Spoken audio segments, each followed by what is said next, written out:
Good Saturday morning. My name is Nicholas Jones. I'm here with the Voice of Business.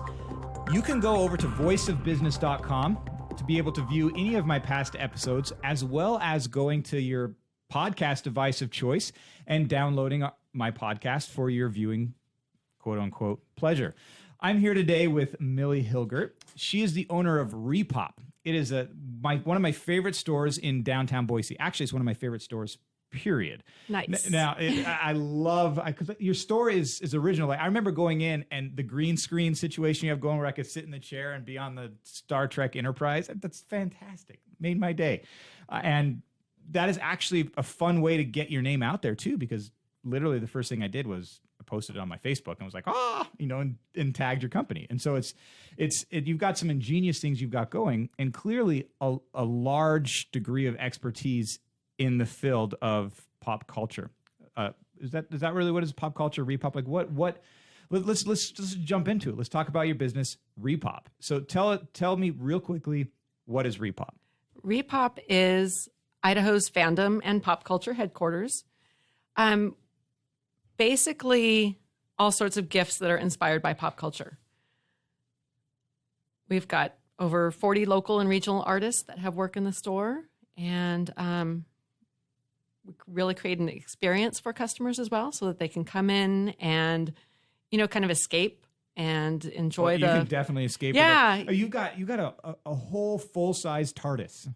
Yes. And you guys built that yourself, right? You didn't just buy it. Like, you had someone build it for you? No, we built it. You built it, yeah. It's so for those of you here in the Boise area that haven't gone down to Repop yet, it's a TARDIS. Real TARDIS. You get to go in there, pretend, geek out, enjoy life. And my wife, who hates all of the geeky things that relate to me, she tolerates them because she loves me, enjoyed herself.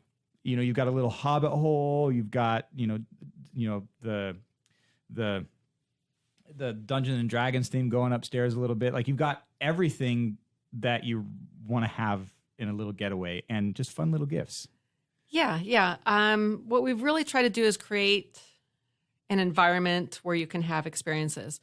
The props kind of started with, I asked my husband to build me a dressing room that would look like the TARDIS.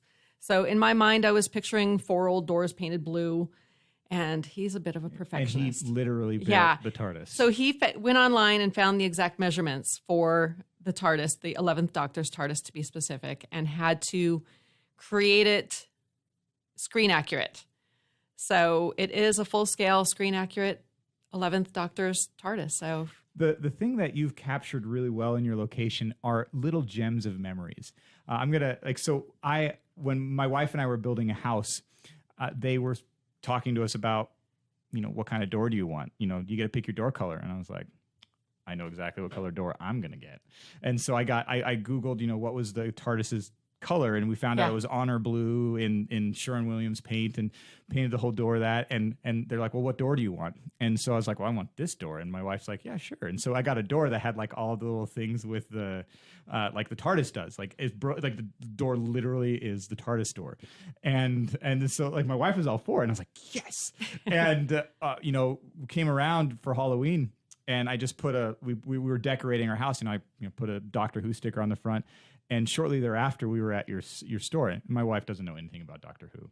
And to the priceless moment of seeing her face the second she looked at that and realized what I had done, it's burned in my memory forever. And it has been a fun little memory for us that's come up frequently. And even when I go and talk with Rob Carnes, who's one of my managers at my Good Burger, and he goes to your store frequently, he's got little gems and memories like that too. And the way that you've built out your space allows for things to happen like that. It provides a good memory for all of us, and just some fun. And it's just amazing to me how you've incorporated within your store all of these little nuggets just within your decor that is just fun. It throws you back to Comic-Con, or throws you back to a childhood memory. So your fandom, gifts, right? Like, that's kind of your thing. Yeah. The props and doing all of that, you mentioned Comic-Con, and that's kind of what one of our goals was, to create an in-store experience like a Comic-Con where you don't have to go, where you can come in and support those independent artists that you would at a con, but do it in person 7 days a week, all year long. Yeah. And now you are a year into your lease, right?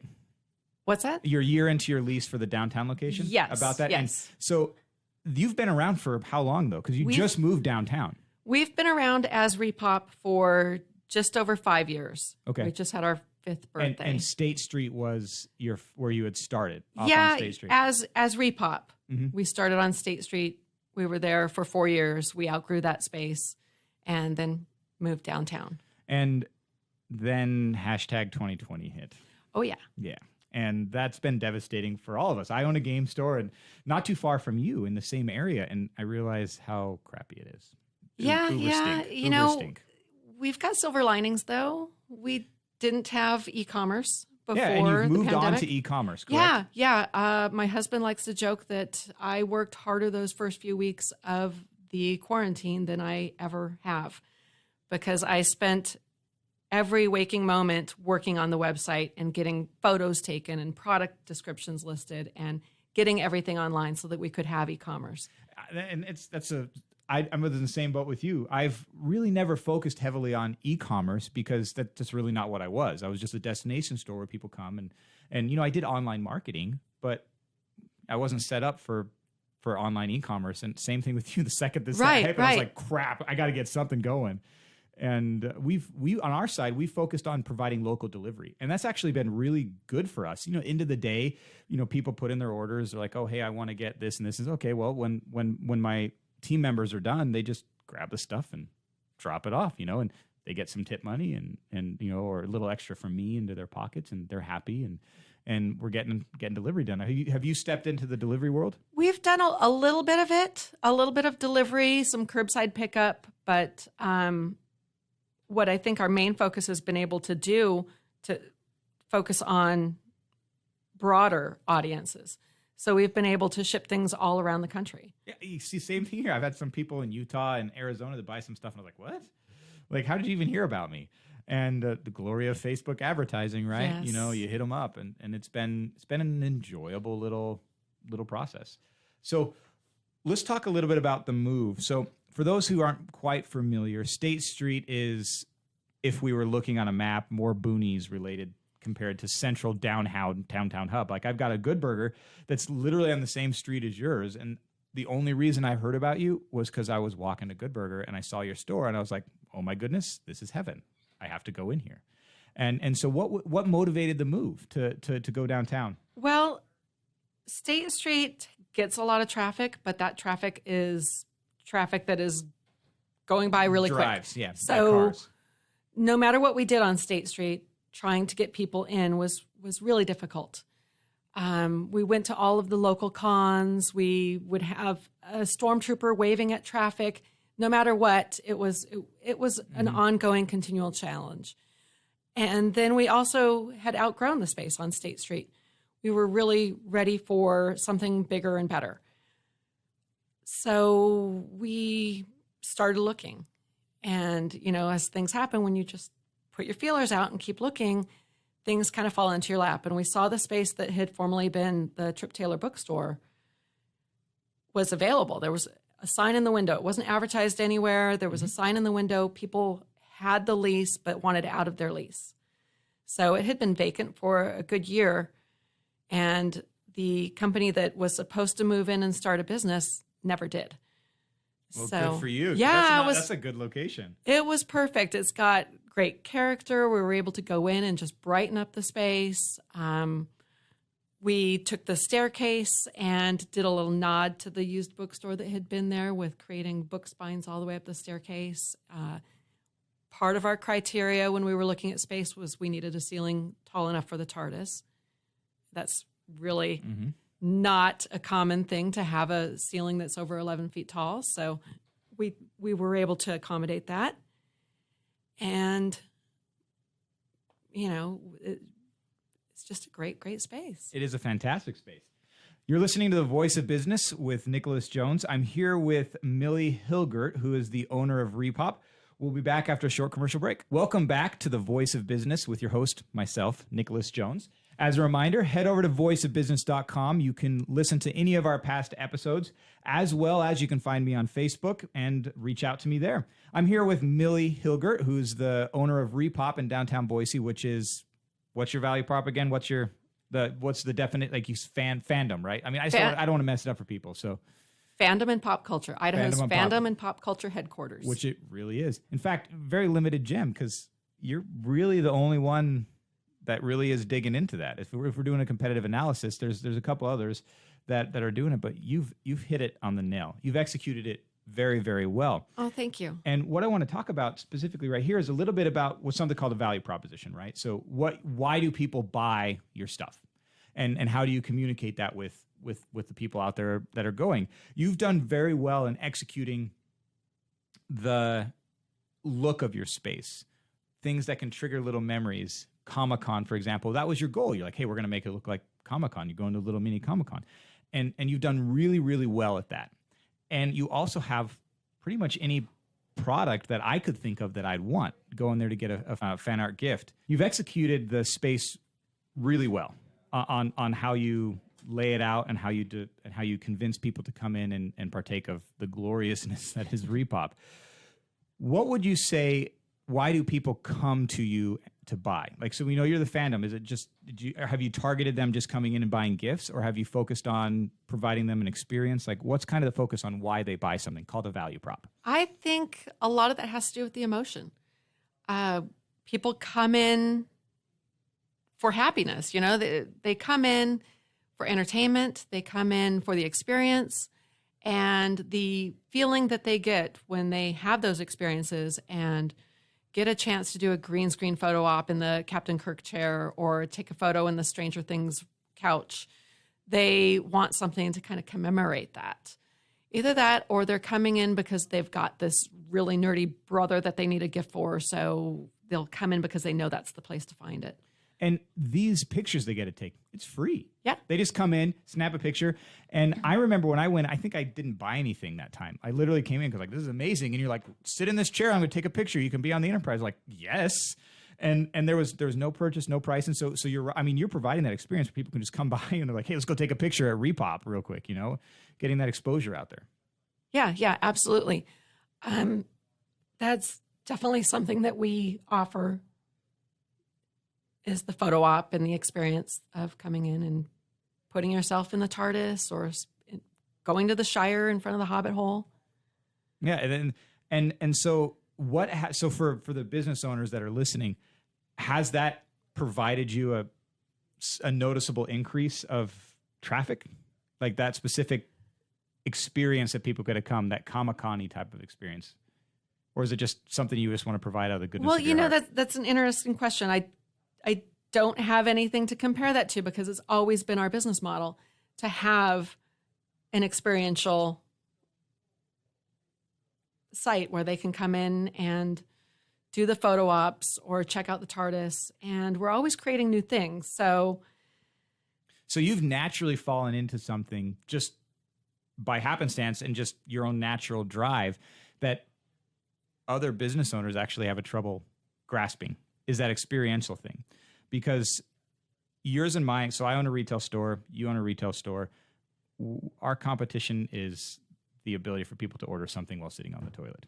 Right. Like that's really where we like, because I do it. I mean, like, oh, I need to buy, a spackle for the wall. Oh, I also have to go to the bathroom. Well, I'm going to do them both at the same time, Multitasking. Yeah. And so that's really kind of what we're competing against. And it is scary for us.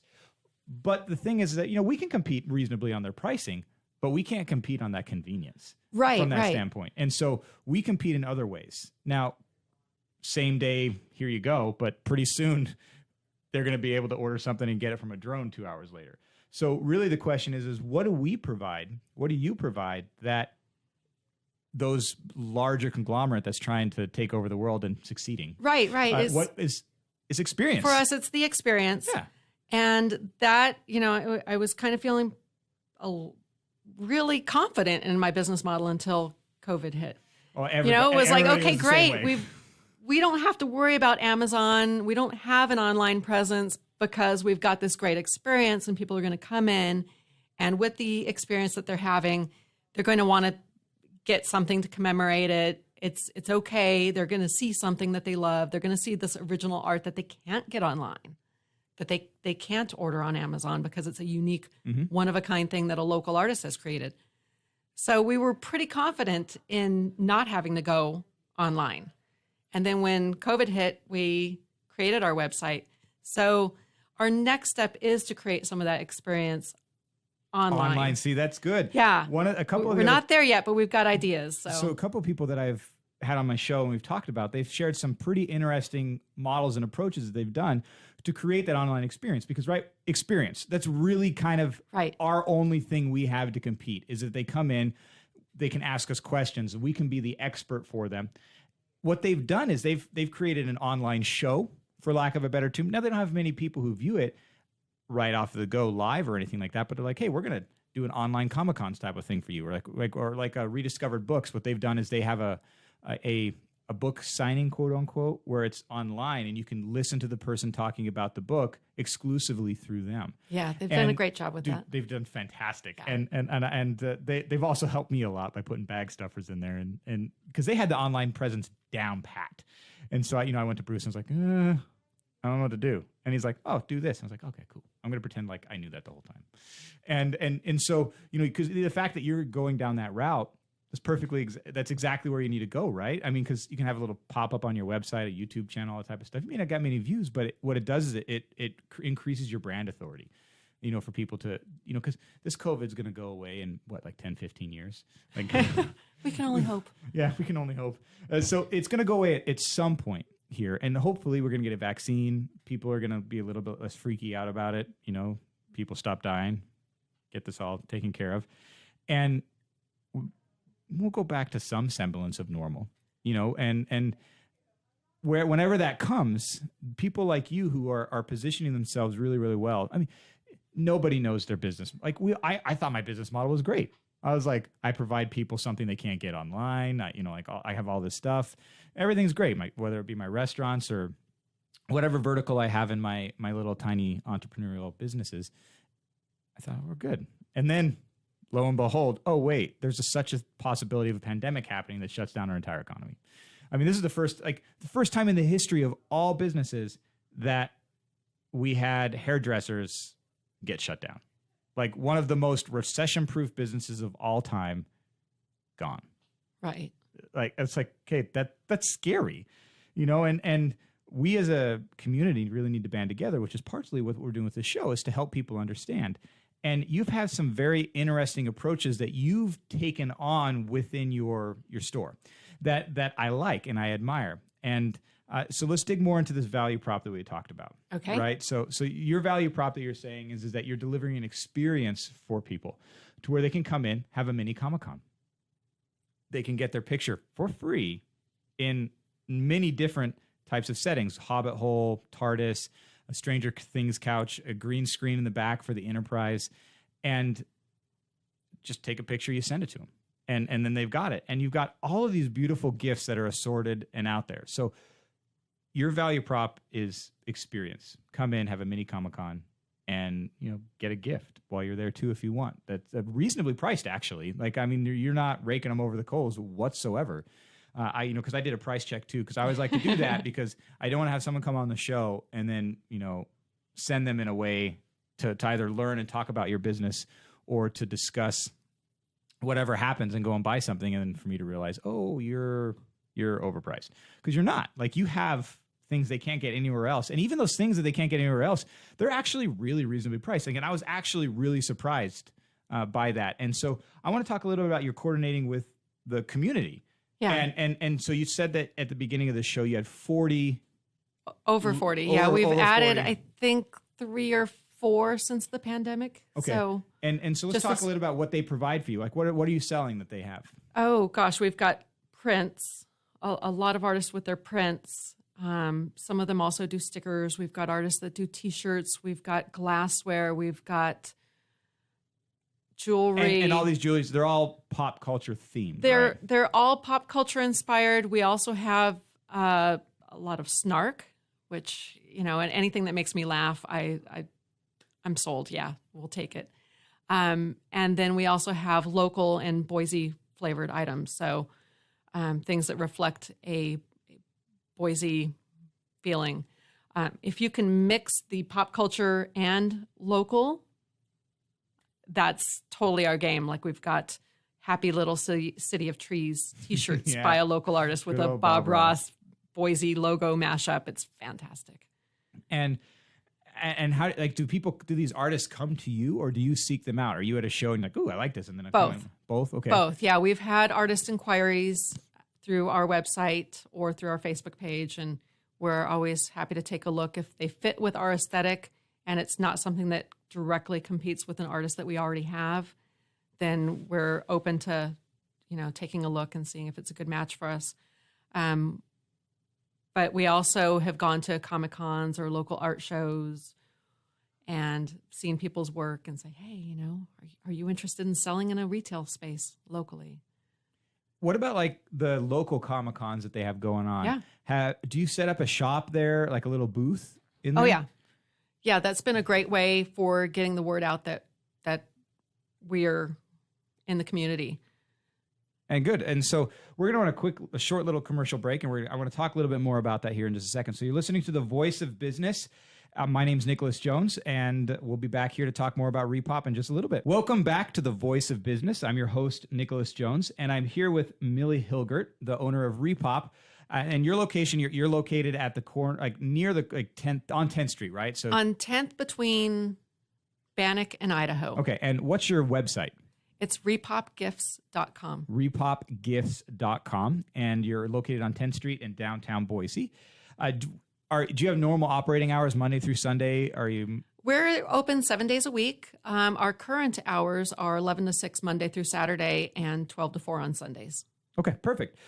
So before jumping into commercial break, I wanted to talk with you a little bit about something, and can't quite remember exactly where we were with that, but like we were talking about Comic-Cons. Comic-Cons, yes, Comic-Cons. So I want to talk about one of the great ways of marketing is something that I like to just call in-place marketing. So you set up a booth, get out there, get your name out there at these where putting yourself in the path of traffic that are your clientele.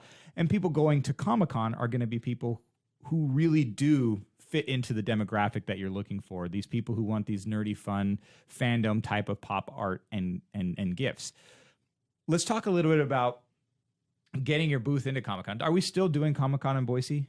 City of Trees Comic-Con? Because I know we had one we were going to have one on April 4th, and then, hashtag 2020. Right. The one that we like to do in Boise is the Library Con. Library Con. I see that. I love that one too. Yeah. They do a really great job with organizing it. They're so community driven, and it's a great event. So we're really happy to support that. And getting in there, you just give them a call and you're just like, hey, I want to. Yeah, they have vendor applications, and so we usually apply, and we've sponsored them, and we're always there for them and help support.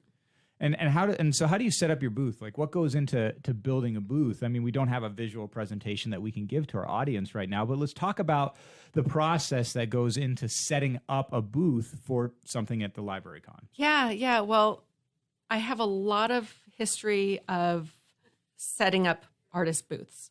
I used to do the Saturday market as an artist. I did that for almost 10 years, and Art in the Park. So setting up a booth is kind of second nature to me. It's not second nature for a lot of people, though. Right?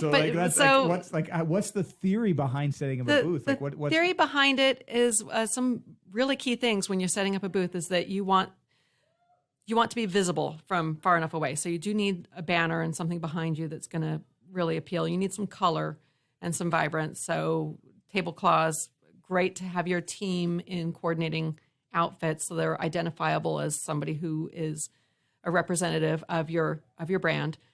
And then having a display that is not just, items thrown on a table. You need to have a visibility with it, just like you would merchandising a store, just like you would merchandise a retail store. If you're at a convention or a trade show, anything like that, you want it to be merchandised like, appealing, like a And store is it would just be. open space, a variety, lots of the same thing? Like what type of stuff goes into setting up one of these booths? When you talk about merchandising at a store, Yeah, but yeah.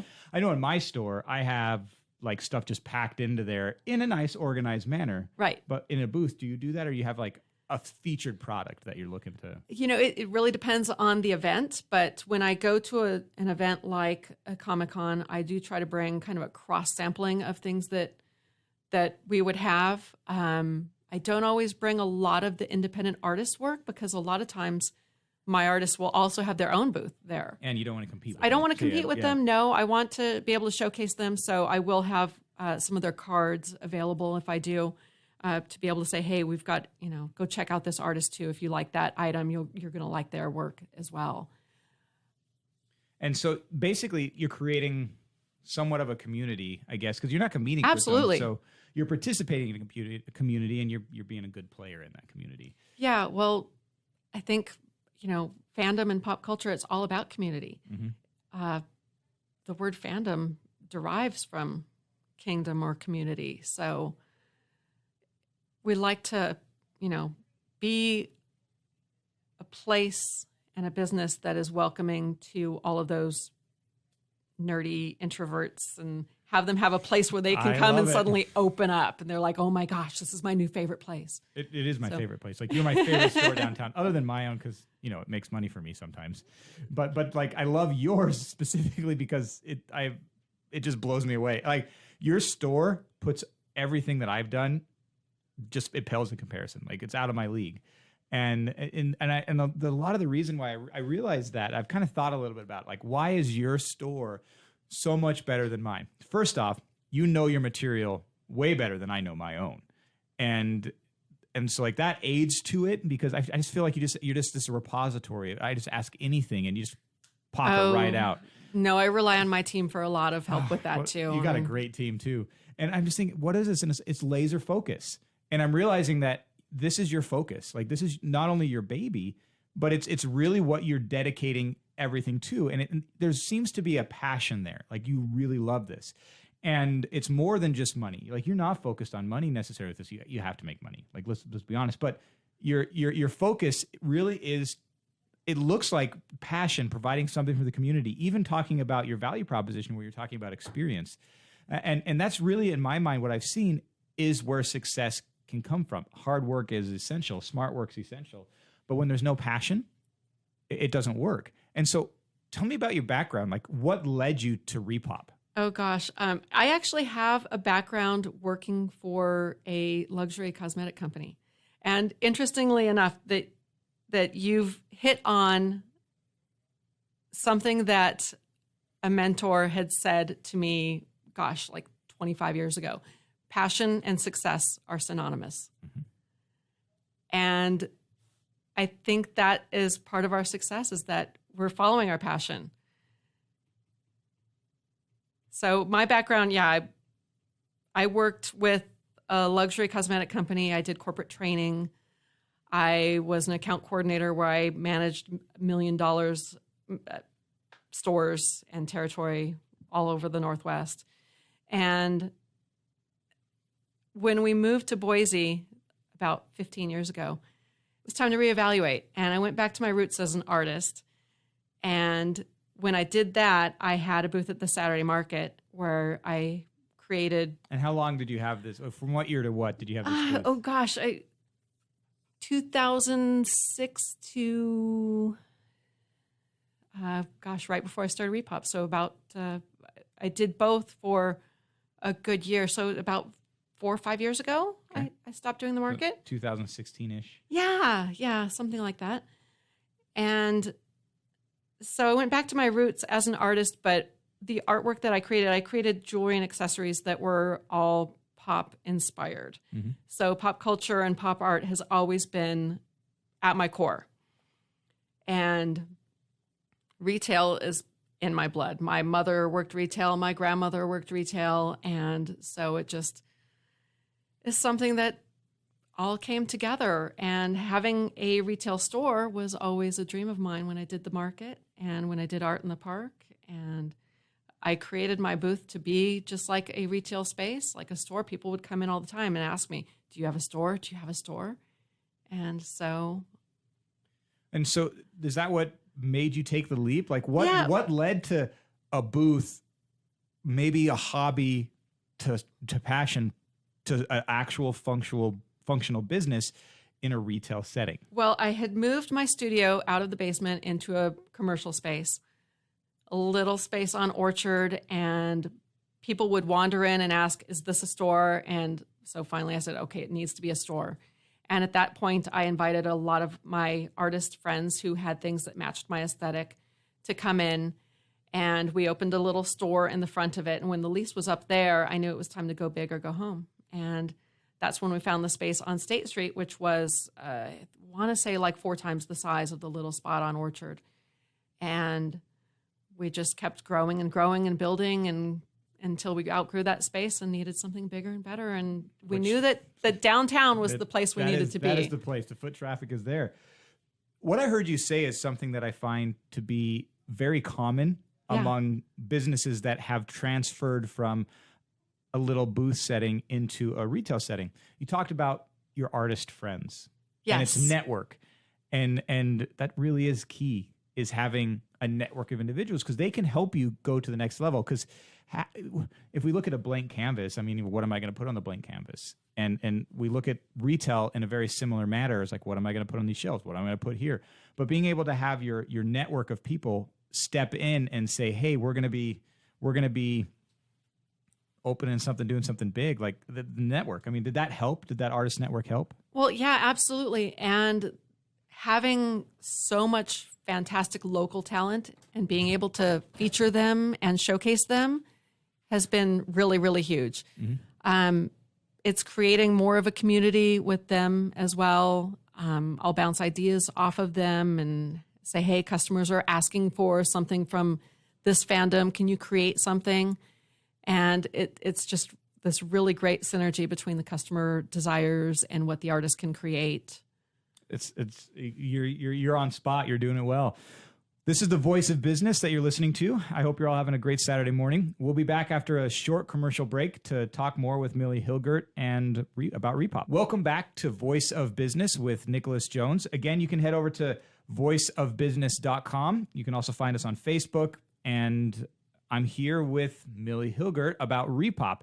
We were just finishing talking up about the artist network, outgrowing the space, moving and transitioning. A very common theme that I'm hearing here is, one, you have a great network that you can draw from, just from experience that builds in. So passion, network, also synonymous with success, but also outgrowing.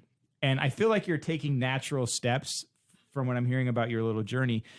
That's good. The real, in entrepreneurship, in building a business, the death spiral in any business, like in any textbook, it's growing too quick.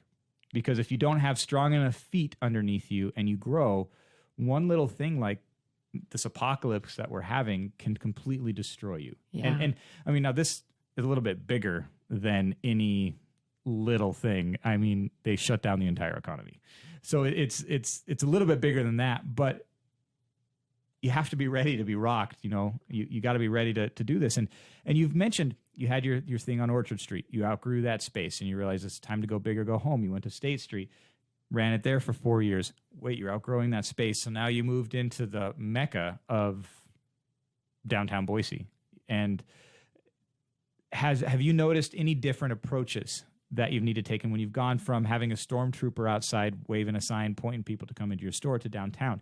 What's the difference? Like, you got a huge walk-by traffic, got a huge drive-by traffic with State Street, but walk-by traffic for downtown. What's the difference? Like, how do you approach getting people into your store differently? Well, downtown, we have made sure that our windows are very visual and visible. We invested in a beautiful work of art sign mounted to the building. And we've been continuing with social media, making sure that we're creating a destination, and have been really, really working with that. And Let's talk about destination. Yeah. So when you're talking about destination, you're referring to the Hobbit hole and all that type of stuff, or is there a little different connotation? yeah, a destination, but a destination for people who are visiting from out of town. So travelers. Travelers, yeah. Just to come in and look at the time traveler device of the. Yes, but like becoming a destination that's a must-see. If you're going to Boise, oh my gosh, you've got to go check out Repop. So we've been featured on TripAdvisor. We've been featured on a few different travel websites with our space. And how do you get these influencers to feature you? Like, I mean, TripAdvisor, one of the greatest influencers out there when it comes to travel. Yeah, well, like how do you get that to happen? That's an interesting question. How do you get that to happen? I think just persistence and continuing to do what it is you do and continually being on social media and sharing the uniqueness and creating that brand story. I'm a very operational guy. So operational process flow, like that's just the way I work is like, well, I'm going to do this and this and this. Social media is not my strong point. And so I've had to bring on other people to help me with that. Getting better at it. I just, but your social media presence is fantastic. Like, so let's talk about your social media for a second here. Like where can they go to follow you on social media? You can follow us on Instagram at Repop Gifts. Repop Gifts, okay. And also on Facebook, Repop Gifts. We did actually have a really important lesson we learned lately with social media is that we weren't really branding our photos. We share it and thinking that our local reach was going to be it. And we just recently had our sandwich board sign photo go viral. In fact, it was shared on BuzzFeed yesterday. Are you serious? Yeah. Fantastic. Yeah. But with no credit because no branding. People took our photo and shared it. And so it's been all around the world. But I reached out to them and BuzzFeed did give us credit. And so it's updated now. But and because of that sandwich board going viral, we created several products that are 100% of the proceeds going to charity. Oh, fantastic. Yeah. That's good. Because I had a little viral thing happen during the pandemic when everybody didn't have toilet paper. And I was like, I can get you toilet paper. And I just gave toilet paper away to people whenever they bought a burger. And that went viral. And my wife was like, I don't know if that's going to be good. But it went well. Like it went viral in a good way. And yeah, we've gotten a little bit of backlash because our sign says, please do not enter if you have any symptoms of COVID-19, racism, or homophobia. Because, it was June and you'll get feedback with all that type of stuff. We had a couple people that like, they'd give us feedback. Like, you're the one who took all the toilet paper. It's like, no, I didn't, but like there's going to be negative a little bit. All yeah. Well, what they don't realize, I mean, if you've got this commercial space, you've got all of these supplies that you had for your store that you're not using because you don't have the customers coming. Right. There's no traffic. Yeah. But so our sign went viral and we've got a little bit of backlash, but mostly just fantastic, positive support from all around the world. So we've turned it into a nice charitable opportunity because and they can go onto the website. They can go on our website. We've got the featured products on the front page. There's an iron-on transfer of our silly little sheep drawing. That's a sheep wearing a mask. And we've got also car magnets of the sheep and of the sign. We've got stickers. Yeah, well, look this up. I love the sheep connotation too. What happened was one of our employees, or a gal who helps us out on occasion, was shopping in Kuna and was called a sheep 3 times while she was in the grocery store. And someone actually shoulder checked her while she was walking on a cane. Oh. She had blown out her knee, so she's walking with a cane.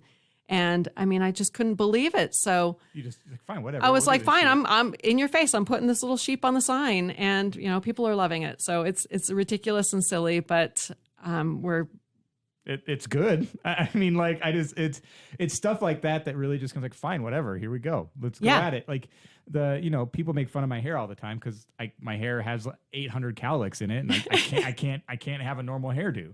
And so everybody makes fun of my hair. It's like, fine, yeah, I know. Like, and I brushed it. I spent time on this. We're just gonna go with it. We're just gonna go with it. Like I'll own it. And so you've done that, and it actually has proven successful. Yeah. And now has actually given you an outlet to do some good. Yeah, we're turning it around. We're donating the proceeds to COVID-19 relief, and we're also donating to the Trevor Project, and we're donating to Color of Change. So we decided, since our sign was hitting those three things, we're giving back to those communities. Fantastic. I love that. See, and that type of thing is synonymous with success too, that giving back. You know, in this today's society, we're not looking for businesses to just make oodles of money. Like, we're looking for businesses that are going to do good. And that's kind of the real surviving point. What we're going to see happen, the businesses that are set up similar to you in a position where they can give back and they're willing to, those are the ones that are going to succeed and pull through this. Even certain restaurants that provide a lot of food, same thing. They ask, hey, do you want to donate to this thing? Do you want to donate to this? And we want to, but we don't want to like pay extra for what we're buying to donate it. And so when we're buying a product that already includes that, that's really the route that people need to go, because more good can be done that way than it can be like, hey, can we just charge you an extra $1? If that whole $1 is going to go over there, it's like, yeah, but it's an extra $1. Right. Like, I mean, everybody's pinching pennies right now, and hence why there apparently is a change shortage, is because everybody literally is pinching their pennies. So weird. And so we've entered into a completely new world. I don't think we're going to be in a setting. I'm not grim from the standpoint that we're going to have a new normal that's going to last forever. But as business owners, we do need to approach things in a different way. We need to adapt. Yeah, you have to adapt. Be nimble. Mm-hmm. You know, and I think as a business owner and an entrepreneur, you have to be resilient and creative and come up with ways to meet the new challenges. And so that's what we've done with an online presence, and hopefully working on some fun things with the website soon. So stay tuned on that. I will. And, you know, I'm really excited to see where you go from here when you outgrow that space, whether you're now moving on to an online as your growth, because that can be unlimited growth for you, potentially. We'll see. You know, unlimited's a loaded word because there is a limit. Amazon's shown that, right? But we've got, I'm looking forward to seeing where Repop goes, where the future of Repop goes. You're one of my favorite stores in Boise. And everybody, I want you all to know that you can head over to Repop Gifts. It's on 10th Street in downtown Boise. And I'm interviewing Millie Hilgert, and you've been listening to the Voice of Business. I hope you all have a great Saturday, and make sure to go by and support your local businesses. Take care, everyone.